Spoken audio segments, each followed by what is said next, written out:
ሰላም ጤና ይስጥልኝ ወዳጆቼ እንደምንሰነበታችሁ ባላችሁበት ሰላም እንደምትሆኑ ተስፋ አደርጋለሁ። የዛሬ ቪዲዮአችን ከአገር ቤት የተላከልኝ አንድ ዶክመንት አለ። ይሄ ዶክመንት ምንድነው ውስጡስ ምን አለው የሚለውን ደግሞ አንድ ላይ እናየዋለን። ከሪል ስቴት ነው የተላከልኝ ይሄን ዶክመንት።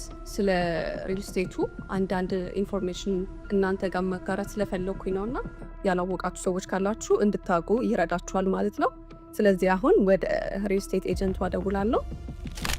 ሰላም ይትሩ እንደምን አለሽ? ሰላም ነሽ ወይ? ሰላም ፍሬት እንዴት ነሽ?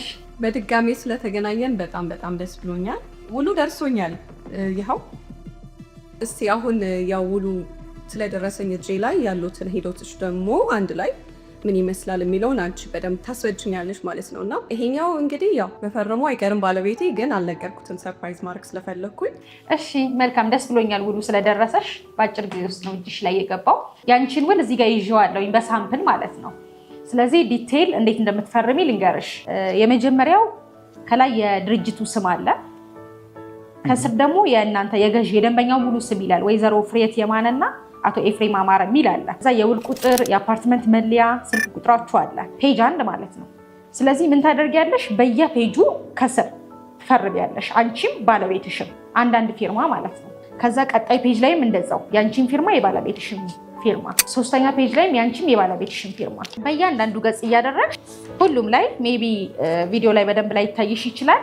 እስከ መጨረሻው ፔጅ ላይ ትፈርሙና መጨረሻ ላይ ስለ ገዢ የሚል አለ። እዚህ ላይ ወይዘሮ ፍሬት የማነ ከዛ ስላሽ ታደርጊና አቶ ኤፍሬም አማረ ፊርማው ላይ አንቺ ትፈርሚና ስላሽ አድርገሽ እሱ ይፈርማል ማለት ነው። እያንዳንዱ ፔጅ ላይ ትፈርሙና ሁለቱም ወረቀት ላይ ትፈርማላችሁ ማለት ነው። ከዛ ቀጣይ ፔጅ ላይ ደግሞ ምን አለ? የእማኞች የሚል አለ። በእናንተ በኩል እማኝ እንዲሆን የምትፈልጉትን ሰው ስሙን፣ ፊርማውን፣ አድራሻውን የሶስት እማኝ ቦታ ነው የተቀመጠው። የሶስቱን መሙላት ከቻልሽ አሪፍ ነው። ካልሆነ ደግሞ የምትችሉን ያህል ሙይና ተልኮ እዚህ ደግሞ በእኛ በኩል ያለውን እንፈርምላችኋለን ማለት ነው። በጣም ሲምፕል ነው። ስለ ቴምር ሪል ስቴት አንዳንድ ነገሮችን ብትነግሪን በደንብ ምን ሰርቷል፣ አሁንስ ምን ላይ በመስራት ሂደት ላይ ነው ያለው፣ ውጭ ሀገር ላሉ አበሾች ደግሞ ምን አይነት አክሰስ አዘጋጅቷል የሚለውን ነገር እስቲ ግልጽ ብታደርግልኝ። ቴምር ሪል ስቴት ከተመሰረተ 7 ዓመታትን አስቆጥሯል። በዚህ በ7 ዓመት ውስጥ 6 ፕሮጀክቶችን ሙሉ በሙሉ ሰርቶ አጠናቋል። የተለያየ ሎኬሽን ላይ ማለት ነው። ይሄ ማለት ከ340 በላይ የሚሆኑ አባወራዎችን የቤት ባለቤት ያደረገ ድርጅት ነው። እስቲ አሁን ለሚከታተሉን ኦዲየንሶቻችን ደግሞ ከፒያሳ ውጭ ደግሞ ሌሎች አማራጭ ሳይቶች አሏችሁ ወይ? መልካም። አሁን ላይ እየሸጥን ያለነው ፒያሳ ሊሴ ትምህርት ቤት አጠገብ ላይ አፓርትመንት ቤቶች ማለት ነው። የንግድ ሱቆቹ እዛው ፒያሳ አድዋ 00 አካባቢ፣ አፓርትመንቱ ደግሞ ፒያሳ ሊሴ ትምህርት ቤት አጠገብ ላይ ማለት ነው። አንቺ የገዛሽበት ቦታ 3 መኝታ ቤት ብቻ ነው እኔ እንደገዛሁት ወይስ የተለያየ 2 1? ያው ሰው እንደምርጫው እንዲገዛ እንደዛ አይነት ኦፕሽንስ አላችሁ? አይደለም፣ ይለያያል። ከባለ 1 እስከ ባለ 3 መኝታ አማራጮች ነው ያሉት። ከ63 ካሬ እስከ 146 ካሬ ድረስ ማክሲማም ማለት ነው። አሁን ወደ ክፍያው ስንገባ ሰው እንዴት ነው የሚከፍለው? ባንዴ ነው ሁሉ የሚከፈለው? ሁሉም ፉል አማውንት ምን ከፍለው ወይስ ያከፋፈል ፕሮግራም አላችሁ? እስቲ ስለሱ ደግሞ ፋይናንሻል እንትኑን ብትነግሪኝ። ባለ 1 መኝታው አሁን ምሳሌ 63 ካሬ ሙሉ ክፍያው 6,930,000 ብር ነው። የሱ ቅድመ ክፍያ 10% 690,000 ብር ነው። ባለ 2 መኝታው ደግሞ አለን 86 ካሬ የሱ ሙሉ ክፍያው 9,400,000 ብር ነው። ቅድመ ክፍያ ሁላ የሚከፈለው 10% 940,000 ብር ነው። ባለ 3 መኝታ ደግሞ 114 ካሬ አለ። ሙሉ ክፍያ የሚሆነው 12,100,000 ብር ነው። ባለ 3 መኝታው ቅድመ ክፍያ ሁላ የሚከፈለው 1,210,000 ብር ነው። ያው ባለ 3 መኝታ 114 ካሬ ያልኩኝ እንጂ አሉ ተለቅ ያሉ 132 አለ፣ 142 አለ፣ 146 ድረስ አለ። ግን ከ114 ካሬ ጀምሮ ማግኘት ይችላሉ። ቅድመ ክፍያው 10% ነው የሚከፍሉት። ኦኬ እኔ ገዛሁት ነው ትልቁ ካሬ የሚይዘው ማለት ነው። 146 ካሬ ያለውን አይደለም ባለ 3 መኝታ ቤት። ያንቺ ትልቁን ነው የገዛሽው፣ ህንፃው ላይ ያለውን ሰፊውን ካሬ ነው የገዛሽው። ብዙ ጊዜ ደግሞ ውጭ ያለ ሰው መኖሪያ ብቻ ብሎ ይገዛ፣ ኢንቨስትመንት ብሎ የሚገዛ ሰው አለ። ብዙ ሰው ላይክ አልኖርበትም ግን ገስታውስ አድርጌው አከራይቸው የሆነ ሰዓት ስመጣ ማርፍበት ብሎ አብዛኛው ሰው የሚገዛ ሰው አለና ትልቅ ካሬ የማይፈልግም አለ። ከዛ አንፃር ነው ቅድመ ክፍያ ደንበኞች 10% ይከፍላሉ። ምሳሌ እያንዳንዱን እያየን እንሂድ። ባለ 1 መኝታው 690,000 ብር ነው ቅድመ ክፍያው። ቀሪው ክፍያ ኦልሞስት በግንባታው ፕሮግረስ መሰረት ኢቭን በታይም አይደለም የሚከፍሉት። ግንባታውን እያዩ ተገንብቷል አልተገነባም የሚለውን እያዩ በ2 ዓመት ተኩል ውስጥ ፊክስድ የተቀመጠችውን አማውንት ነው የሚከፍሉት።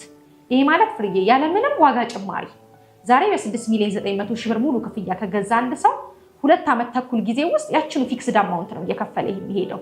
አንዳንድ ድርጅቶች በቃም ጥረት ሊሆን ይችላል፣ በተለያዩ ችግሮች በቃል ያለመገኘት ነገሮች አሉ እና እናንተ እንዴት ነው በቃላችሁ ትገኛላችሁ ወይ ስታስረክቡ?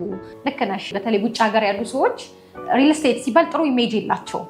በጊዜ ያስረክቡም፣ የዋጋ ጭማሪ ያደርጉብናል። እንደዚህ አይነት ትራውማ አለባቸው ብዙዎቹ እና እኔ እንደኛ ካምፓኒ ሁኜ ነው ለነገርሽ የምችለው ያለምንም ደንበኞችን ሳያስተጓጉል በላቀ ጥራትና ፍጥነት ሰርቶ ያስረከበ ድርጅት ነው። መረከቢያ ጊዜ 2 ዓመት ተኩል ነው የሚሆነው።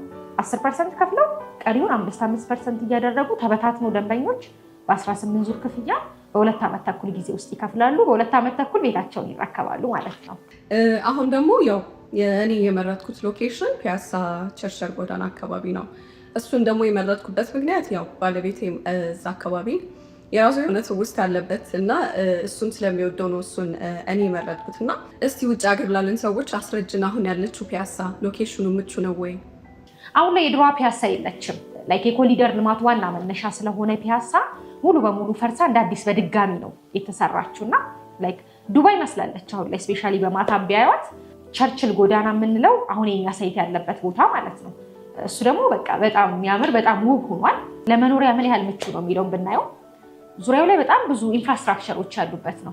ከምንም በላይ ደግሞ ደንበኞች ከከተማ መውጣት አይጠበቅባቸውም። ራሳቸውን ማዳመጥ ቢፈልጉ፣ ንጹህ አየር መቀበል ቢፈልጉ ወዳጅነት ፓርክ የምንለው ከኛ ሳይት ጀርባ ነው፣ ዎኪንግ ዲስታንስ ማለት ነው። የኮሪደር ልማቱ መነሻ አድዋ 00 ደግሞ እዛው ነው አጠገባችን።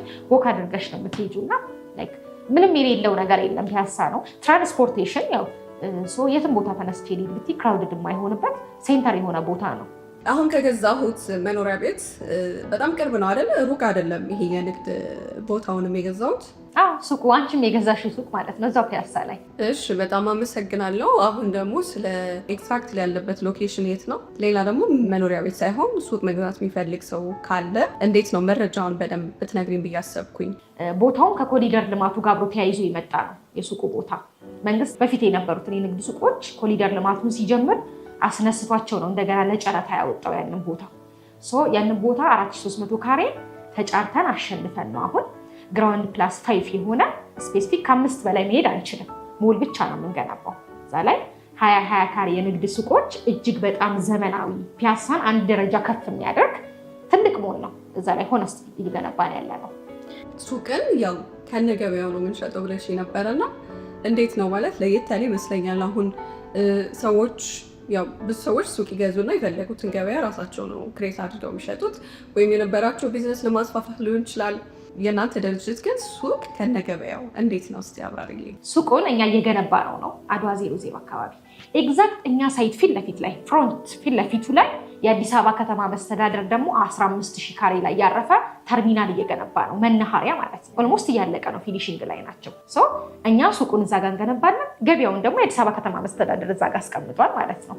ሱቁን ከነገበያው ማለት ይሄ ነው። እስቲ አሁን ደግሞ ያው የንግድ ሱቆቹን የንግድ ቦታው ደግሞ ዲቴል ብትነግሪኝ። መልካም። ግራውንድ ፕላስ 5 ሞል ነው እዛ ጋር የምንገነባው። 2 ቤዝመንት አለው የመኪና ማቆሚያ፣ 4 ሊፍት አለው፣ 2 ደረጃ አለው፣ 2 ደግሞ ይሄ ኤክስካኔተር የምንለው ተንቀሳቃሽ ደረጃ አለው። ዘመናዊ መሆን ስላለበት በየፍሎሩ 16 ባዝሩም ይኖረዋል። ሁሉም ቢልዲንጉ ላይ 20 ካሬ ንግድ ሱቆች የያዘ 40 ካሬ መግዛት የሚፈልግ ሰው ካለ ከፍ አድርጎ መግዛት ይችላል። አንቺ የገዛሽው ግራውንድ ፍሎር ላይ ያለውን ነው።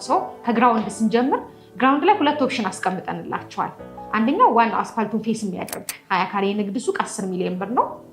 የሱ ቅድመ ክፍያው 4 ሚሊዮን ብር ነው። ሁለተኛው ደግሞ እዛው ግራውንድ ላይ ሆኖ በውስጥ ገብተን አክሰስ የምናደርገው ሞል አይደለም። እዛ ላይ 20 ካሬ ንግድ ሱቅ ሙሉ ክፍያው 7 ሚሊዮን ብር ነው የሚሆነው። የሱ ቅድመ ክፍያ 2,800,000 ብር ነው የሚሆነው። አንደኛ ፍሎር ላይ ሙሉ በሙሉ ሽጠን ጨርሰናል፣ አልቋል። ወደ ሁለተኛ ፍሎር ደግሞ ስንሄድ ሁለተኛ ፍሎር ላይ ሙሉ ክፍያው 4,800,000 ብር ነው። አሁን ላይ ቅድመ ክፍያ የሚከፍሉት ደንበኞች 1,500,000 ብር ነው። ሶስተኛ ፍሎር ላይ ደግሞ ስንሄድ 20 ካሬ የንግድ ሱቅ ሙሉ ክፍያው 4,200,000 ብር ነው።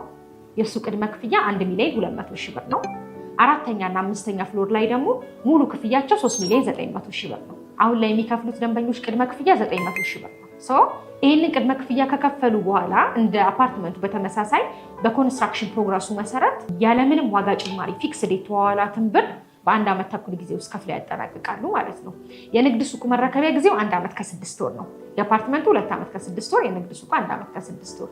ከመርካቶ ቀጥሎ ሁለተኛዋ የገበያ ኤሪያ ማድረግ ፕላን ያለው ፒያሳ ነው። ሰው በተባለው ታይም ሰርተን እናስረክባለን። ለምን የሚውሉ ሱቆች ናቸው አሁን ያሉት? እዛ ሞል አይደለ ፍርዬ? በጣም ስታንዳርዱን የጠበቀ ሞል ነው። ሰው ስፔሲፊክ ይሄንን ብለን የምናስቀምጠው ቢዝነስ የለም። ኢቭን ለባለቤት ሻውን ስቱዲዮ ቢፈልግ 4ኛ እና 5ኛው በደንብ ለስቱዲዮ ይሆናል። ትልቅ ሞል ለሚሆነው የትኛውን ቢዝነስ አይዲያ ይዘሽ ብትመጪ ሆነስትሊ ስፒኪንግ በጣም የምታተርፊበት ነው፣ የምትሰሪበት ነው። ፕላስ ቅድም ብዬሻለሁ ሱቁን ከነገበያው ነው ያልኩሽና ኢቭን ባትሰሪበት እንኳን ኢትዮጵያ ሙቭ አድርገሽ የመምጣት ፕላን ባይኖርሽና ጀስት አከራይቸው እንኳን ብትይ ሪተርን ኢንቨስትመንቱ በጣም ትልቅ ነው።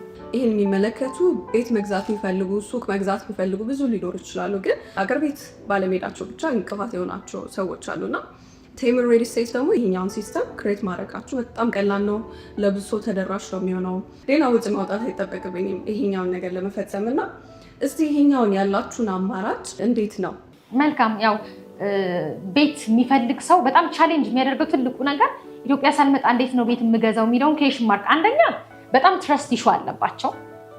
ከየትኛው ድርጅት ነው የምገዛው? የሪል ስቴት ትራማ አለባቸው ብዬሻለሁ መጀመሪያ። እሱም ኬሽን ነው። ፕላስ ደግሞ ኢቭን ቢያምኑ እንኳን ይሄ ሀስሉን ይፈሩታል። እንዴት ሁኜ ነው ከዛ የምገዛው? እስፔሻሊ ደግሞ ተወካይ የሌላቸው ሰዎች።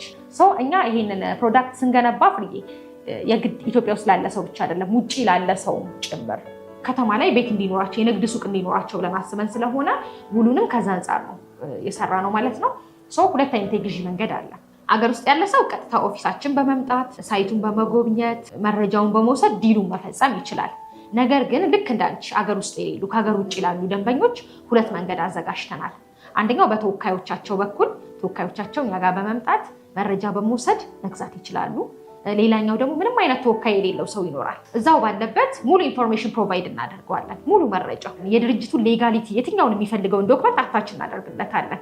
የት ቦታ ላይ ነው የሚገዛው፣ የቦታ የንግድ ፍቃድ፣ የግንባታ ፍቃድ፣ ሳምፕል አግሪመንት ኤቭሪቲንግ አታች እናደርግላቸዋለን። ካመኑበትና ከወሰኑ የክፍያ መንገድ እዛው ሆነው በስዊፍት ኮድ መክፈል ይችላሉ።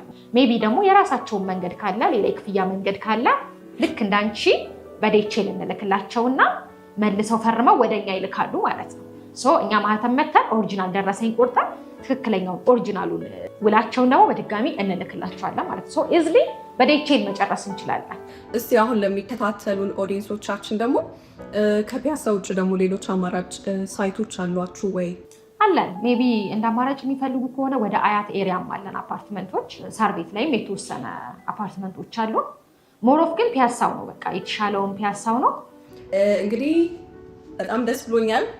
ፊርማዬንም ደግሞ ቶሎ ፈራርሜ ባለቤቴንም አሁን አንቺን እንደዚህ ካወራሁሽ በኋላ ይሄኛውን ዘግቼ ወደ ባለቤቴ ነው የምሄደው። እሱም ደግሞ አንድ ላይ ሆነን እንፈርሟለን፣ እንልኳለን በዴቼል ማለት ነው። ስለዚህ ለነበረን ቆይታ እጅግ አድርጌ አመሰግንሻለሁ። ቴንኪ ፍርዬ፣ እኔም በጣም ነው ማመሰግንሽ። ከስር በምናስቀምጠው ስልክ ቁጥር በዋትሳፕ በቴሌግራም እንዲሁም ቀጥታ በመደወል እኛን ኮንታክት ላይ ያደርጉን ይችላሉ። ስፔሻሊ ደግሞ ከፍሬት የማነ ዩቲዩብ ቻናል ነው አይተን የመጣ ነው ካሉን ዲስካውንቶች እንሰጣቸዋለን። ስለዚህ በተመልካቾቼ ስም እጅግ አድርጌ አመሰግንሻለሁ።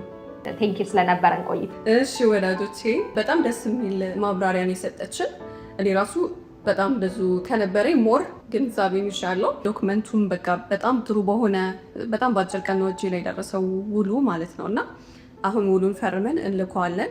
እናንተም ደግሞ ውጭ ሀገር ላላችሁ እንደዚህ ሀገራችን ላይ ኢንቨስት ማድረግ የምትፈልጉ ሰዎች ካላችሁ በጣም ጥሩ ሪል ስቴት ነው ቴምር ሪል ስቴት። ውጭ ሀገር መሆናችሁ የግድ ኢትዮጵያ ሳትሄዱ ውላችሁን ፈርማችሁ በዴቼል ልካችሁ የቤት ባለቤት መሆን ትችላላችሁ። የሱቅ ቦታዎችን ገዝታችሁ ማከራየት ትችላላችሁ። ስለዚህ ብዙ ምርጫ አላችሁ። በዋትሳፕ በቴሌግራም እንዲሁም ደግሞ ቀጥታ ደውላችሁ ማግኘት ትችላላችሁ። ስልካችሁ ከስር አለ። ስለዚህ በእኔ ሌላችሁ ሰዎች ደግሞ ዲስካውንት ሰጣችኋል። ፍሬያት ዩቲዩብ ቻናል ነው ያየነው ብላችሁ ሜንሽን ማድረግ ትችላላችሁ። እና ለነበረን ቆይታ እጅግ አድርጌ አመሰግናለሁ። በሚቀጥለው ጊዜ በሌላ ቪዲዮ እንገናኛለን። ወዳችኋለሁ ወዳጆቼ። ሰላም